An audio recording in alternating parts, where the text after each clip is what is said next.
I'm going to talk a little bit about what Aquarius is, what's the deal with Aquarius, what are the positives, what are the negatives, because there's both, what do we need to watch out for, what are the opportunities that we can have. So before talking about Aquarius, I have to say that it is ruled by Saturn.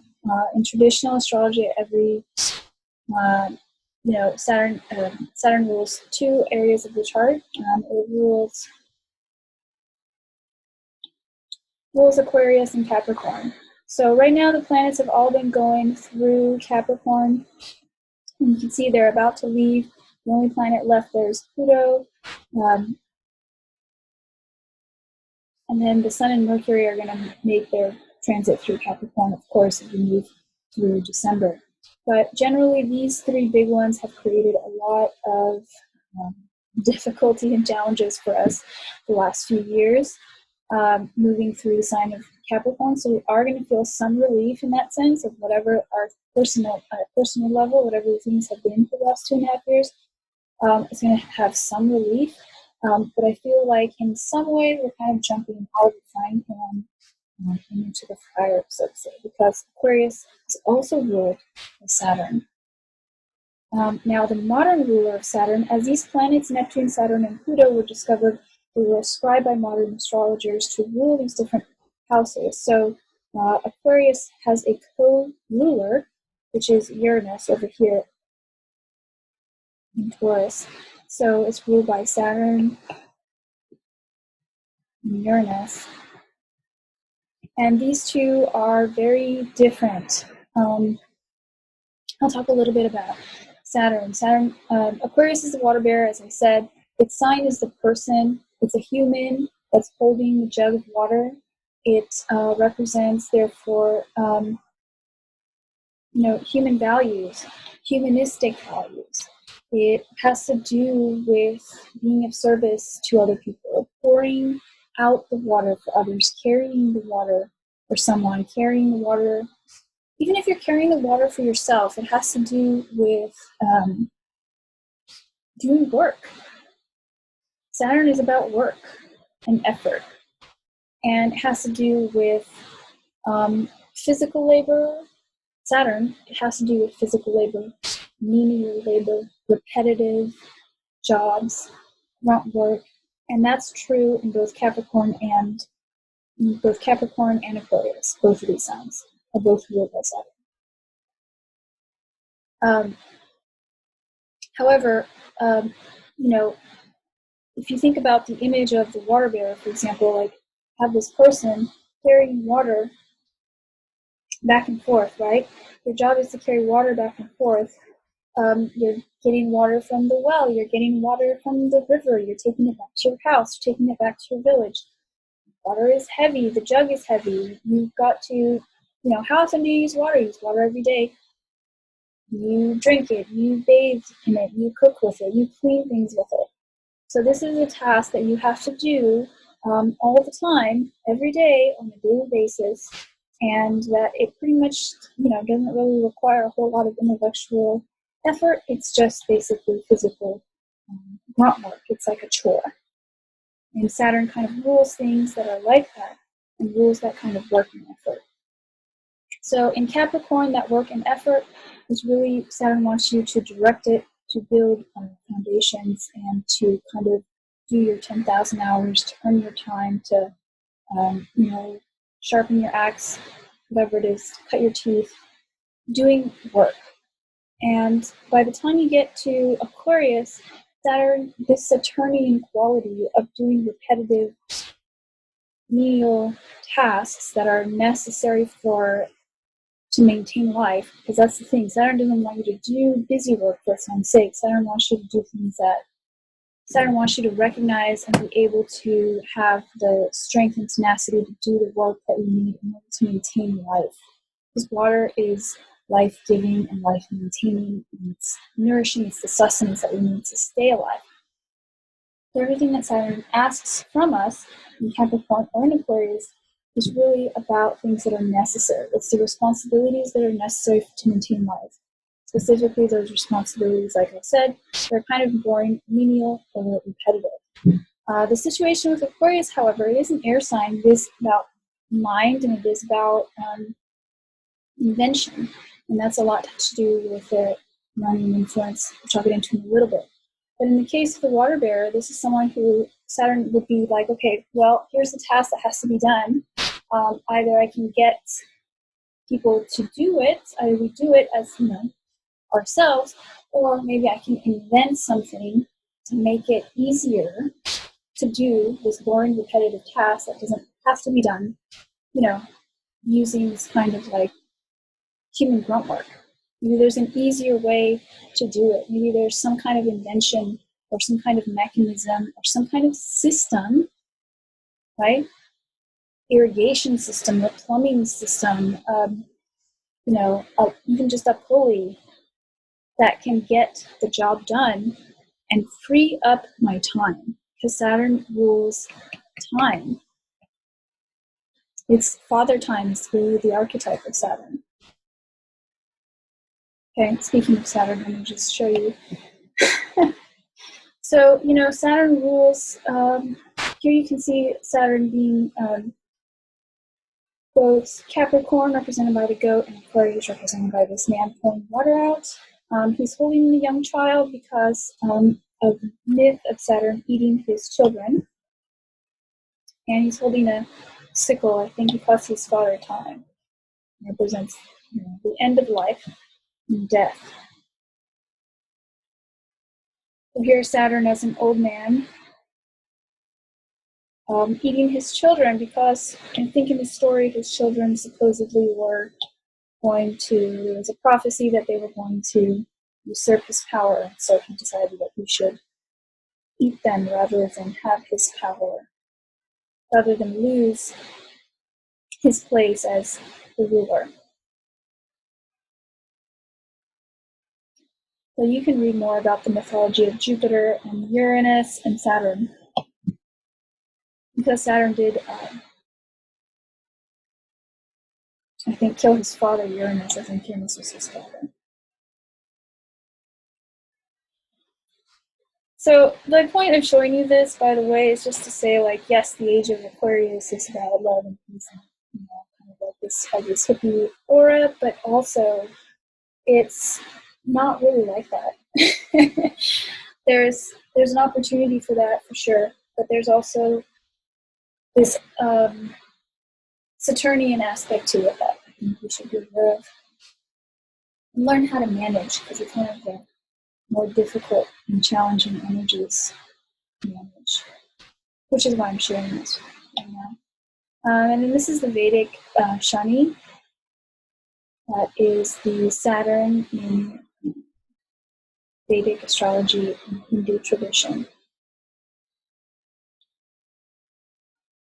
It has very similar qualities in terms of it being a stern, kind of disciplinarian, limiting, boundary setting effects.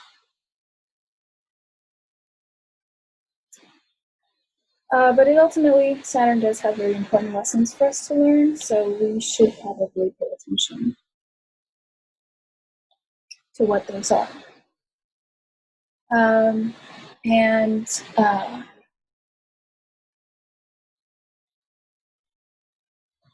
Like I said, it's a very difficult, Saturn is a very difficult planet to understand, and can create a lot of fear, but really just understanding our relationship to work, understanding our relationship to responsibility, understanding our relationship to time, I think will help us move through this next year in a productive way. Because the flip side of Saturn, as it being father, the father of time and such, is that Saturn rules things that last, that are lasting. It rules foundations. If something is really built with Saturnian energy, whatever it is, it's going to be something that is enduring, something that's going to last, something that will stand the test of time, a legacy, something that will go far into the future, something really solid. especially in Capricorn. And as we move into Aquarius, this will be about systems that are enduring, systems that are lasting. Because Aquarius does have this utopian flavor, it's about creating lasting systems that will move humanity forward in a really positive way. So that's our opportunity with Saturn. But creating those systems and building those good foundations really takes effort and time and work. So it's that also. So Aquarius is an air sign, and it has to do, all air signs have to do with the intellect. They have to do with communication, with connectivity. Air in general moves quickly. So all of the air signs here, Libra and Gemini. Air moves quickly. Air covers a great distance. So the general themes around air have to do with communication, have to do with quickness.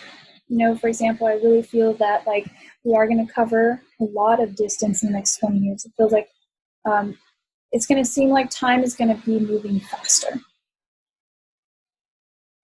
because air moves really quickly. So ideas will evolve very quickly. We're going to cover a lot of intellectual distance, I think, in the next 20 years. I think the exchange of ideas can become really important. And I think that being able to communicate freely is going to become very important. So Saturn has a lot of paradoxes. Aquarius has a lot of paradoxes. You see that the symbol has its two waves here, kind of two frequencies that are going at the same time, which represents the relationship between the individual and the collective. And I think this relationship versus a with. Is it a harmonious relationship or is it a combative relationship? Can the individual be in harmony with the collective? This is going to be the central question of Aquarius, or the age of Aquarius. So Aquarius is directly opposite Leo. Leo is ruled by the sun and is all about identity. It's all about who am I, me, the individuality, the individual expression. Right? Leo is on stage, center stage, the center of attention, where it's all eyes on one person. Leo represents kings and queens, monarchy, and rulership. So the fact that Aquarius is totally opposite of this, right, means that Aquarius is for the people. It's about the people, right? The ruled, the masses, so to say.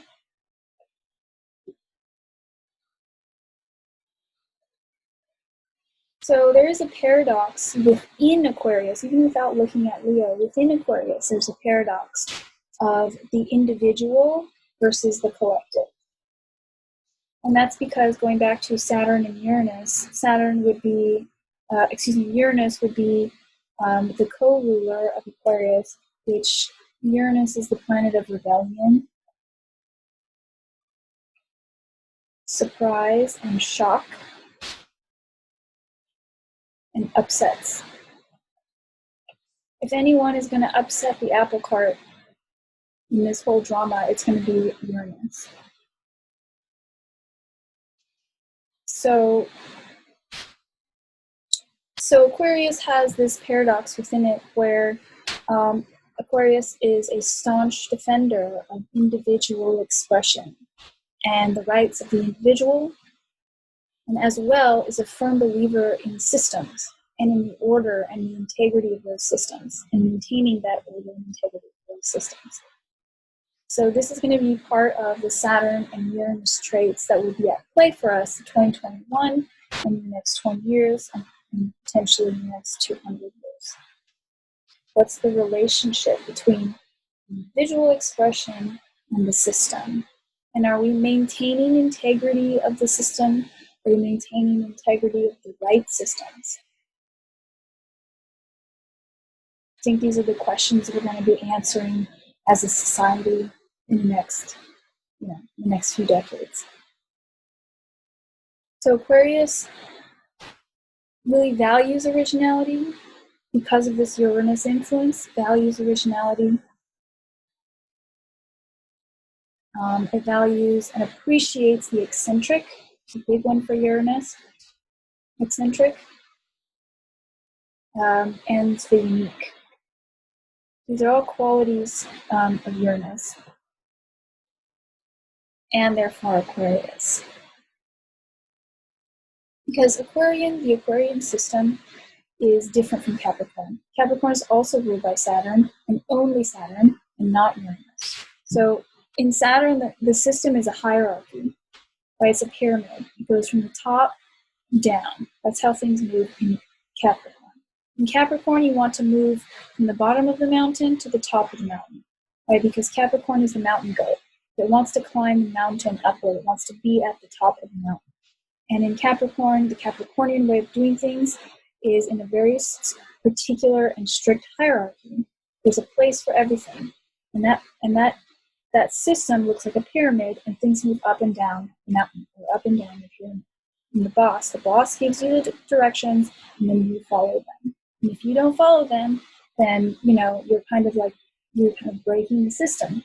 You've got to follow the orders coming from the boss, the one boss at the top. You know what I'm saying? You got to follow the orders coming down from the boss.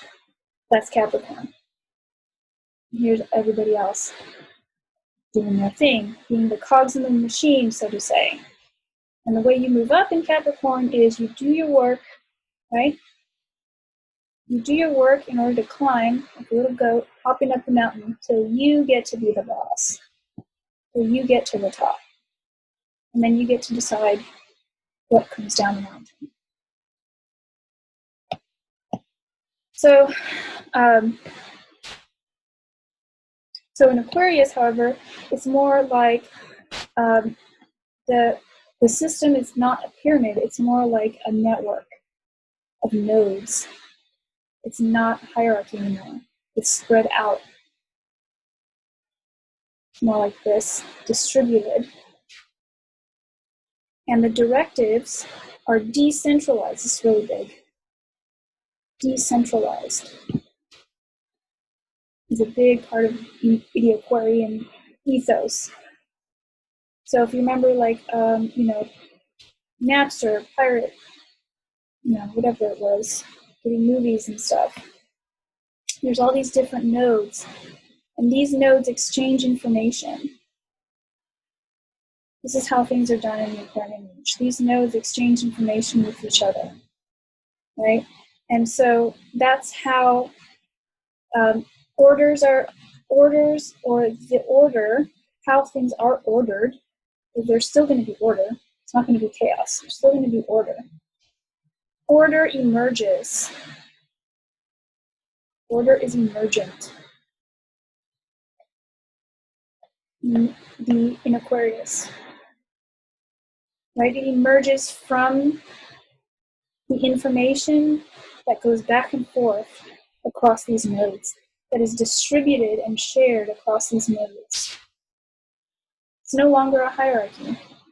You know what I'm saying? So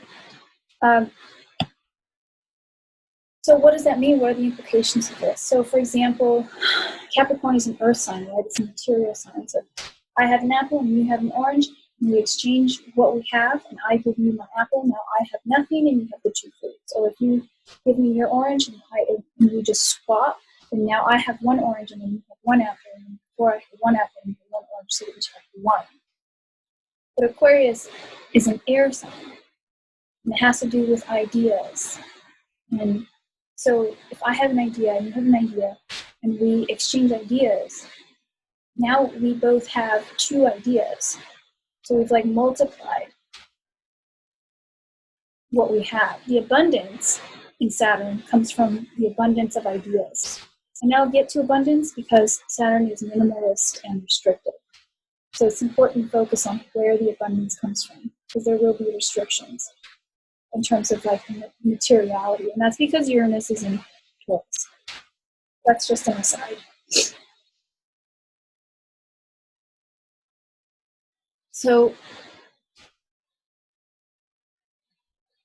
this network of distributed points is really important to keep in mind, just as a framework, because in order for this system to work, which is what we will need to adapt to moving ahead, in order for this system to work, all of us, it has its pros and cons, because it's like you can be a node, because the information is exchanged to everywhere, everyone has a little piece of it, everyone becomes just as important, because we all have a little piece of the puzzle, and by sharing our little piece, we can build the whole. It's kind of like a little bit like fractalized, to where we each kind of have the whole and also a part as well. Right? So if one node goes down, well, there's still many nodes in the system left until we get that one node back up. Right? But there's a certain kind of a limit, in the sense that in order for it to really work, every node on the network, or most of the nodes on the network, have to embody these Saturnian characteristics of integrity. Right? They have to have integrity, and they have to take responsibility for their part in the system. If too many nodes don't have integrity, in other words, if too many nodes are corrupting the information as it goes back and forth, then the whole system starts to break down. And so I'm saying this with ideas, but it's the same thing with, digital assets as well, right? If I have a file, photograph, and you have a photograph, and we exchange photographs, I don't lose my digital photograph. I now have two digital photographs, and you also have two digital photographs. So it works with digital systems, it works with ideas, and actually, the way the air signs have really brought on the digital revolution. We've moved from this earthy industrial revolution into a cycle of this digital revolution. And this network of digital revolution, networking aspect, the decentralized aspect. That's how we're going to really be, that's the mindset that's really going to be supported as we move. Like I said, and that's because, each node has to have its purpose. Right? It can still be its own node, it's its own thing, but it also serves an important role or an important function. And there's not a directive. Where does the directive come from? Where does the direction come from? It doesn't come from anywhere. It comes from everybody. It's emergent. It emerges from the system. And so the needs of the different points will eventually reshape this. Reshapes according to the needs of the individuals. So that's one of the challenges of Aquarius, actually, is the reshaping of this, because this whole thing is on a fixed crux. This axis and this axis is called the fixed cross, and fixed means it doesn't like to change. So one of the challenges is that we need to be able to be flexible with our systems in order to be responsive to the needs of the individual points of that system.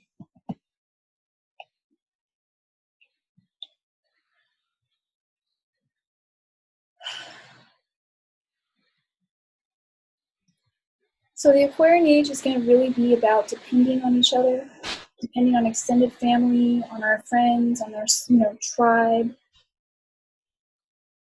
When you're reading charts, Aquarius represents the 11th house. And the 11th house is about our affiliations, our social affiliations, our social groups, our social connections. And in this digital world, it represents Facebook, social media, such and such, etc., etc. And so we're really going to want to be connecting with our tribe. We really need to build and strengthen these relationships with the people who are aligned with us, with our values, because Aquarius, the ruler of Aquarius right now is in Taurus, which represents values. So we need to be coming together with our tribe, with the people who align with our values.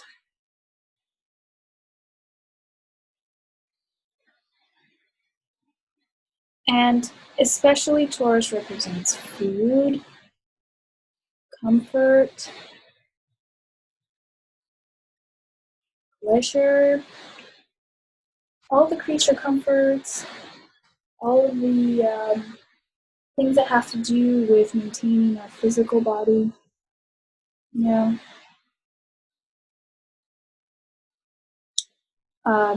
the things that we would value in order to keep ourselves alive, as well as the more abstract values of the things that we feel are important in life, in general, whatever you value. So aligning yourself with those people right now is really important. That's another thing that's coming up for 2021. So if you aren't doing that, you want to start doing that. And you want to start showing up. The social capital at this point is going to be integrity, because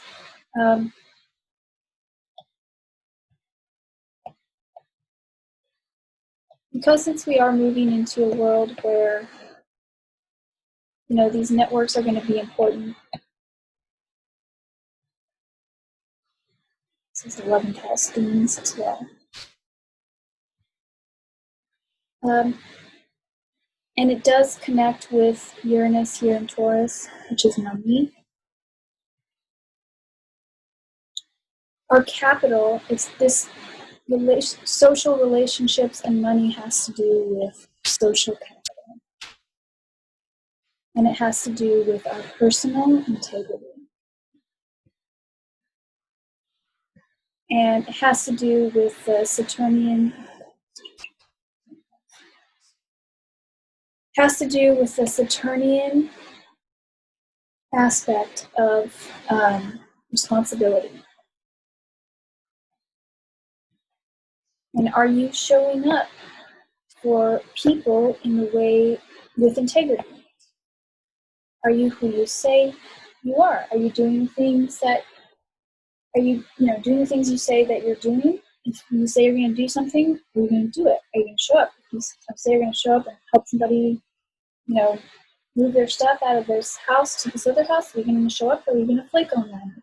If you say that you're going to, be somewhere, you're going to be there. If you, claim to be this, but then you actually are doing the opposite out of your, claim to be one way in public, but you're another way in private, that's not going to fly. You're going to get found out. It's not going to last anymore. Why? Because this axis is squaring to Scorpio. This is a square relationship to Scorpio, and Scorpio is privacy. And that's one of the things that squaring is a difficult aspect. Squaring aspects have to do with tension. They do not jive well.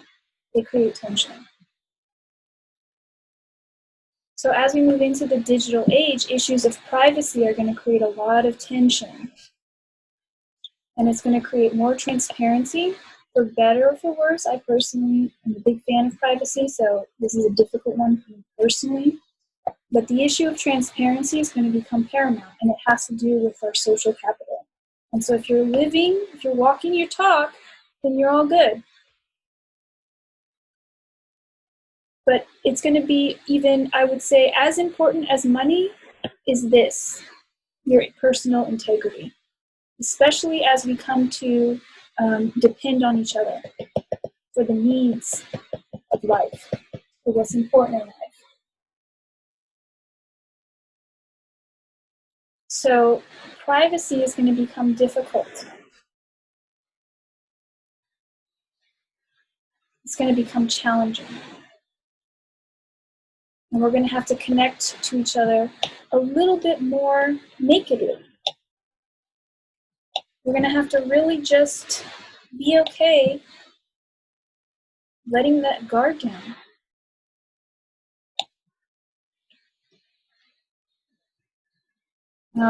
So if you're a really private person, just think about that, what that means.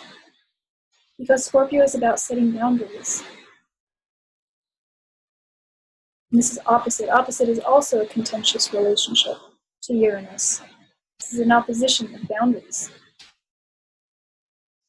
So as we move into this phase, what are the boundaries? What are the boundaries that we're setting? Right?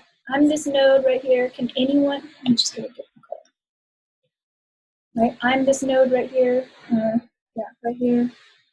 Can anyone just send anything my way? Or do I have a boundary? Right? Can anyone just come over into my little dot or send information, anything to me? No, Scorpio is about boundaries, healthy boundaries. So this square relationship and this opposition is going to be about setting healthy boundaries. Healthy boundaries, especially healthy boundaries in relationship to social media. And not letting, this issue of money or comfort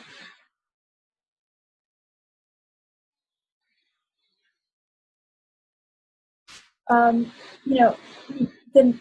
desire, because Taurus is also desire for money, desire for comfort, desire for luxury is going to go against setting healthy boundaries. So I'll say it again, the desire for money, the desire for luxury, the desire for comforts, the desire for food, which is gives me a little bit of pause, is going to be opposite or come head to head with boundaries and setting personal boundaries and setting healthy boundaries. This oppositional relationship means that it's going to be a seesaw. A little bit of this, a little bit of that, a little bit of this, a little bit of that. You're going to have to give this up, you're here, to get more of this. You're going to have to give this up to get a little bit more of this. Why do I say that? Those are always opposite the wheel because Uranus rules this. And this is where this conjunction is happening. Uranus will be in Taurus for 6 years. From 0 to 30 takes about 6 years, 6 to 7 years.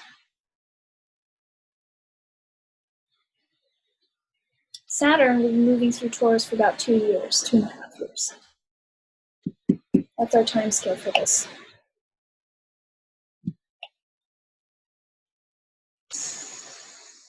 So we're going to have integrity in the way we show up in the world and how we participate with each other. We're going to get used to setting healthy boundaries. We're going to move away from the Capricornian idea of depending on the top of the pyramid. Who is Capricorn? The government, the people in charge, the ultimate boss. Corporations, banking, and money. All the earth signs have to do with money a little bit. Capricorn has to do with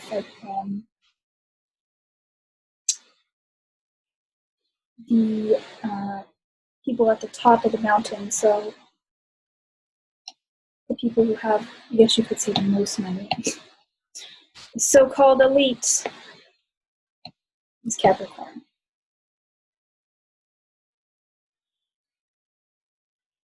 So all of this has been transformed. Right? The systems of authority. We've had a major pass, like I said, of Jupiter, Saturn, and Pluto Pluto is the heavyweight of transformation. Moving through this sign of Capricorn in the last few years, and it's transformed these nodes of power from a triangle, a pyramid, hierarchy, pyramid, and it's transforming them in preparation for Jupiter and Saturn's time in Aquarius, which begins tomorrow. We had a little bit of flavor of this earlier this year. Both of these planets did come into Aquarius earlier this year. But I think really this is the kickoff. I mean, it's right at 0 degrees. We're meeting right at 0 degrees. So our trust will be moving away from these hierarchical systems, and it's going to become about trusting each other on a more level playing field. You know, it's like if you compress this pyramid and you squash it so that it becomes more like this. Yeah. So anyway, Aquarius is utopian. It's forward thinking. I mentioned that. It's about invention. Now it's moving into the Uranian influence of it.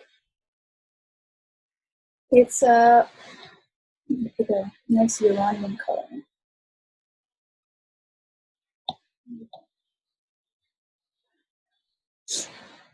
It is about invention. Uranus is the mad scientist archetype. Okay.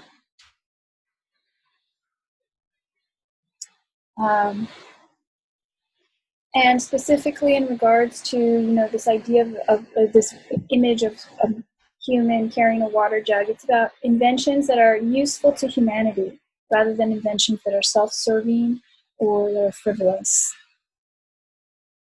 So, in terms of what we are going to see coming up in this next year, in the next couple decades, it's going to be a lot of inventions that are going to help us live better lives in terms of they're going to be useful for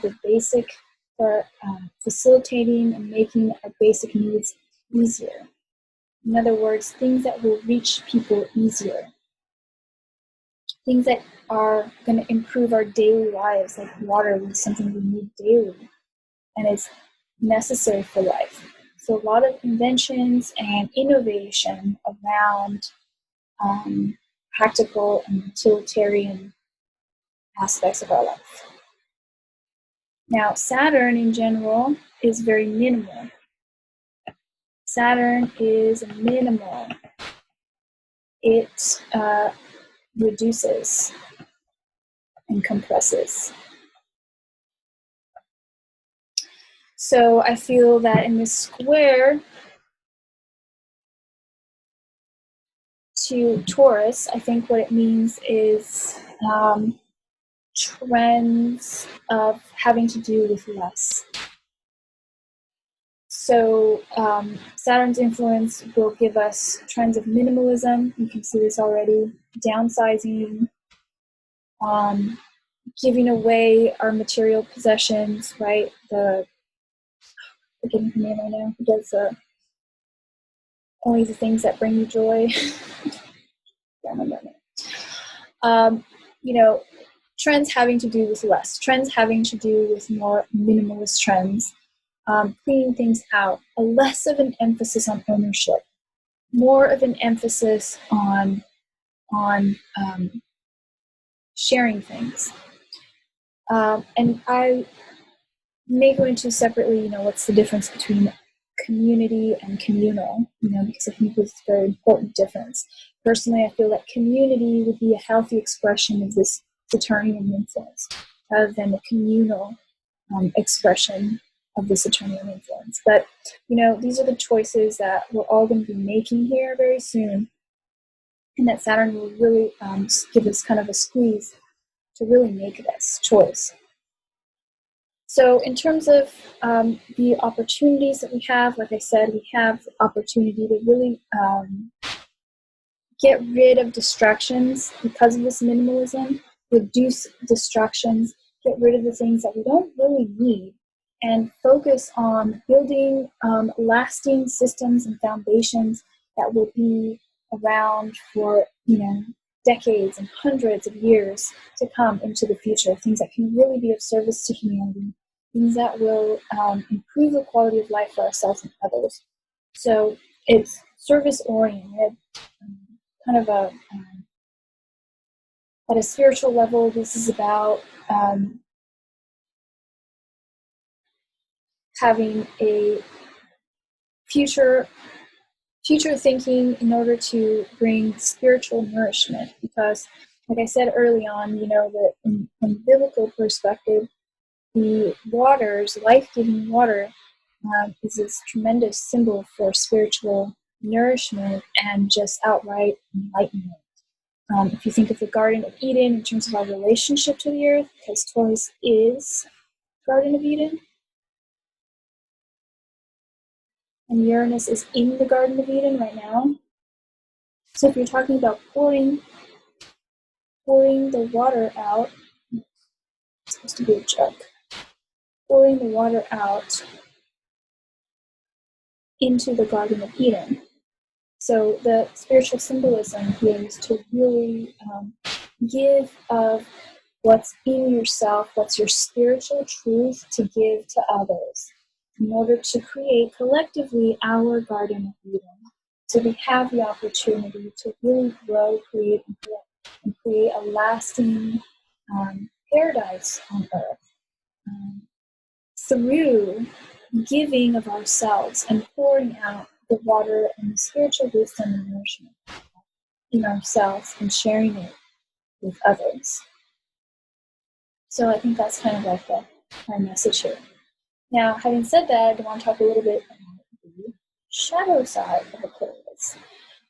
So the shadow side of Aquarius, that's a nice picture.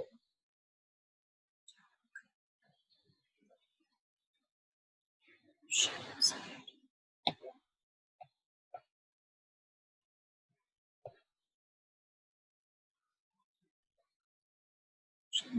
This is really what it is. It's really more like this.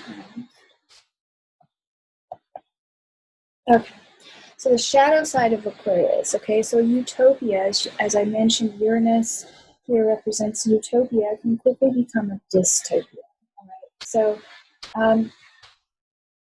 all of the ways in which, every sci-fi movie that you've seen kind of falls under this category, every like crazy mad scientist, like Frankenstein or Jekyll and Hyde, or 1984, all of these dystopic views of like wanting to create a paradise and then actually creating a dystopia. These are all the pitfalls of the age of Aquarius. So we really want to be aware of what those are. I have here this quote that I found pretty appropriate. There's all the difference in the world between treating people equally and attempting to make them equal. While the first is the condition of a free society, the second means a new form of servitude. Friedrich Hayek, who I'm not familiar with his work, but he was a philosopher and economist, so look into him if you like. But I think this has to do with, this is very appropriate to Aquarius, because Aquarius is about treating people equally. Aquarius is about treating people equally, and really wants equal opportunity for everyone.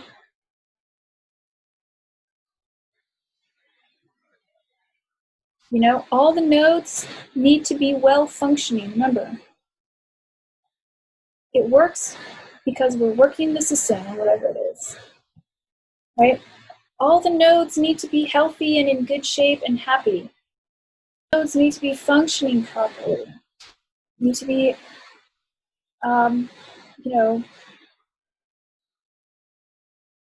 functioning optimally. Otherwise, the system doesn't work. However, the downside, the shadow side, is that attempting to make everyone equal, like the shadow side of Aquarius, is conformity.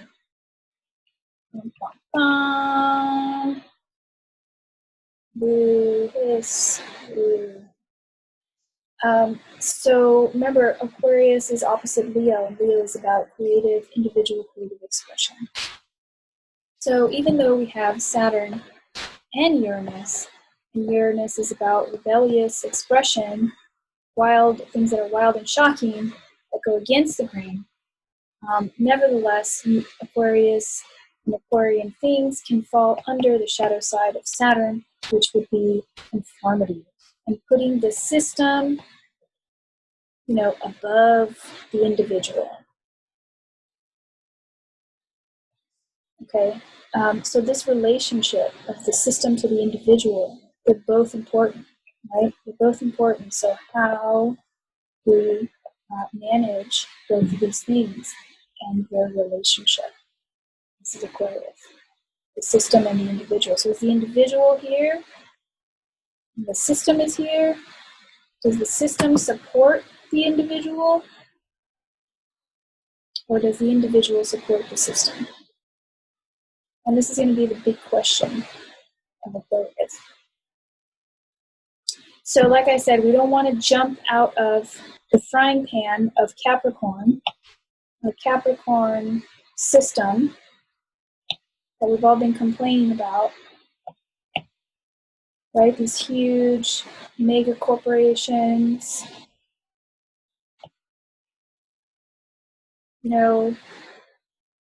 government, big tech, big whatever, stomping on the little guy, okay? We don't want to jump out of this and then jump into a new system of oppression. So we need to slow down and think about how do we really move into this new age in a way that honors the fact that we're a node in the system, but also honors the fact that we're individual beings that require free expression. That's Uranus, and that's a little bit of Leo. And this question is going to be particularly difficult. So this will last 20 years, but the next 6 years is going to be particularly difficult as Uranus moves through Taurus. And it will ease up, however long this takes. Once Uranus goes into Gemini, then it'll be in a trine relationship, and then that will be a lot easier to deal with. So it'll take us about 5 years, however long that is, 4 to 5 years, to sort that out. So yes, conforming to the system in order to maintain the system is going to be the shadow side. The other shadow side of Aquarius is the stubbornness and the being unwilling to change, which I mentioned because we're on a fixed cross here, which is these 4 planets. These are the fixed signs. And, paradoxically as well, like I said, Aquarius is full of paradox. This stubbornness and this unwillingness to change that comes from Saturn and a little bit of Uranus, but also as well, there's going to be sudden changes or decisions that upset the status quo. And we're going to see this at the social level, but you can also see this at a personal level if you have these influences in your chart. Uranian influence or Aquarius influence, for example, all of a sudden taking action or doing something just kind of suddenly or shockingly, either for its own sake to shock, for its own sake, or to be rebellious. Uranus rules rebellion. So we're going to see a lot of protests, some riots, acts of rebellion, rebelliousness, revolution. It rules revolution. It's the planet of sudden shifts, sudden changes. Uranus rules electricity and lightning, sudden revelations and upsets. We're going to see issues about power in a literal sense, energy, and the distribution of energy and how we use it. There may be brownouts or blackouts in the year ahead. And like I said before, Uranus is in Taurus right now, so there could be sudden changes to our level of comfort, sudden changes in our money system, sudden changes in our sense of what is a luxury. What are our values, sudden changes in our values, a value system, what we consider to be luxuries. And I think that theme especially is underscored by Saturn's minimalist nature, because Saturn gets rid of what is unnecessary. Right? Saturn's not really a frivolous planet, and, just wants to get down to business and do the work that is set before it. Saturn is about working hard, keeping your head down, and doing the daily grind in order to build a structure and foundations that will last a long time. So you have that influence, plus you have Uranus. So Uranus can be unusual, Uranus can be eccentric, Uranus can be weird. You'll see all of these themes kind of come up to the surface.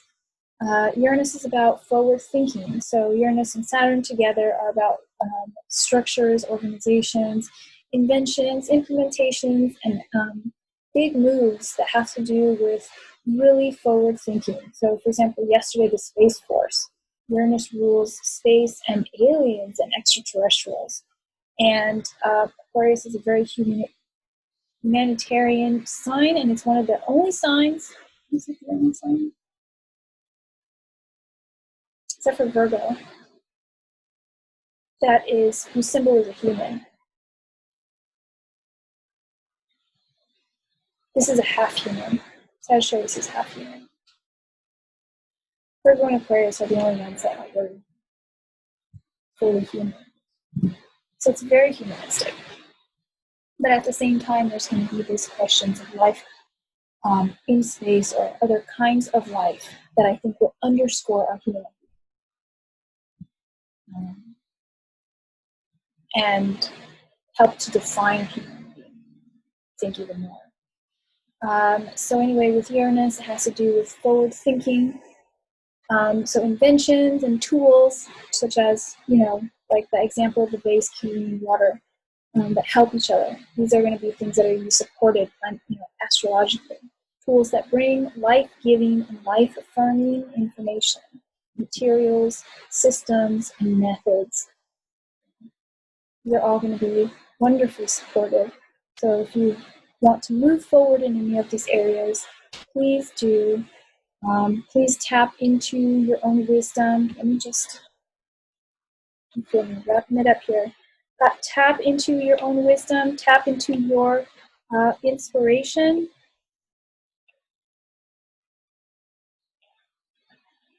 Tap into your inspiration here, your guiding star, your guiding purpose, what you have to offer. What you have to offer that is nourishing and life-giving for all of us. Please tap into that. Get clear on that. And don't be afraid, don't be distracted by all the chaos. Because there's a lot of changes in the world, there's a lot of chaos, it's this, or that, the other thing. Don't get distracted. Don't get distracted by what isn't about what you need to be doing. Focus on your vision. The star card is about having a vision and a hope for what's coming next. Be forward thinking, be futuristic thinking. Don't just look around and say what I look around and I see what I see, that's what's going to be there tomorrow. Being forward thinking means you look around at what you see and you know that that's what's either passing away, because the way to leave a system that doesn't work is to have an alternative system in place that works better.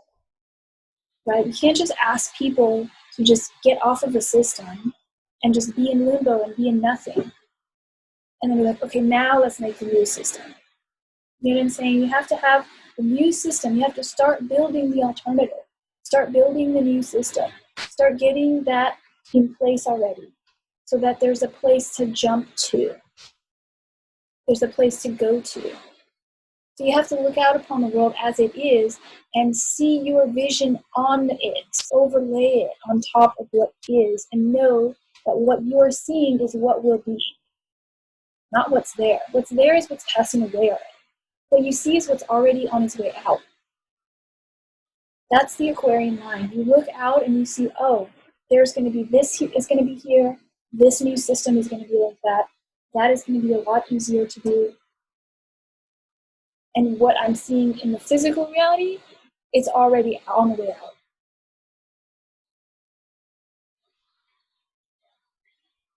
So it's really about getting clear on what structures that we as a society and ourselves at a personal level, what we want to build and create in our lives. What's our personal Eden? What does the utopia look like? What does your ideal life feel like, look like? What are you doing on a day-to-day basis? What are the repetitive daily tasks? What environment are you doing them in? Are you doing them in a beautiful environment? Are you doing them in an environment that is inspiring and pleasant? Is it your Garden of Eden? And if it isn't, start taking steps every day, however small, because Saturn doesn't care. It just wants you to do the effort. It needs you to do the sincere effort. There's no shortcuts with Saturn. There's no shortcuts, but at the same time, go ahead and dream big. And think about your future and your Garden of Eden, you and in relationship to your tribe, in relationship to who will be the people around you. What is the environment around you? And what are you going to be giving of yourself? What will you offer for us?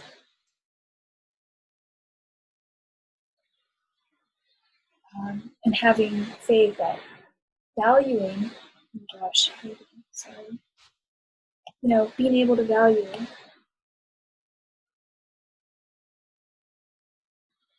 Being able to value, remember we said this was value, what you have to offer. I didn't talk about how Uranus is about experimentation. I'll just briefly talk about that, just real quick here. So I said it was the mad scientist. I said that that's kind of the archetype of Uranus as well, having to do with experiments and experimentation. And so life in general is going to become your laboratory. So you want to be clear how you structure your experiments, okay? If your life and your life circumstances are now going to become a laboratory, and you're going to want to structure your experiment, you're going to want to be in charge of that experiment. You're not going to want to be carried away in someone else's experiment. And you're going to want to be clear whose experiment you're participating in and who's participating in yours. So that's kind of this. So you want to be clear in how you structure your experiment. You want to be clear in whose experiments you're participating in. And what are the boundaries of your experiment, right? What's allowed to be experimental? What's allowed to, and what do you want to keep for yourself? And remember to stay in your personal integrity, to stay true to your values, and to not be afraid to be different and to stand out, to be a little eccentric, a little bit unusual, a little bit off the wall. Because we're going to see the shadow side, we're going to see manifestations of conformity. So if you are the one who stands out, right, then you can be able to share what is your real gift with the world and build those lasting systems. So, okay, I think that's enough. That's a good place to stop. Thank you so much for listening in. Please let me know what you think. We love to hear your thoughts. And you can find my work at mariascopic.com. I don't know what new technologies or systems are going to be ahead of us, so please connect with me through the website. Please sign up for my email. Email for sure is going to be around, I think, for a long time. Yeah, a wonderful, beautiful, great conjunction. Bye.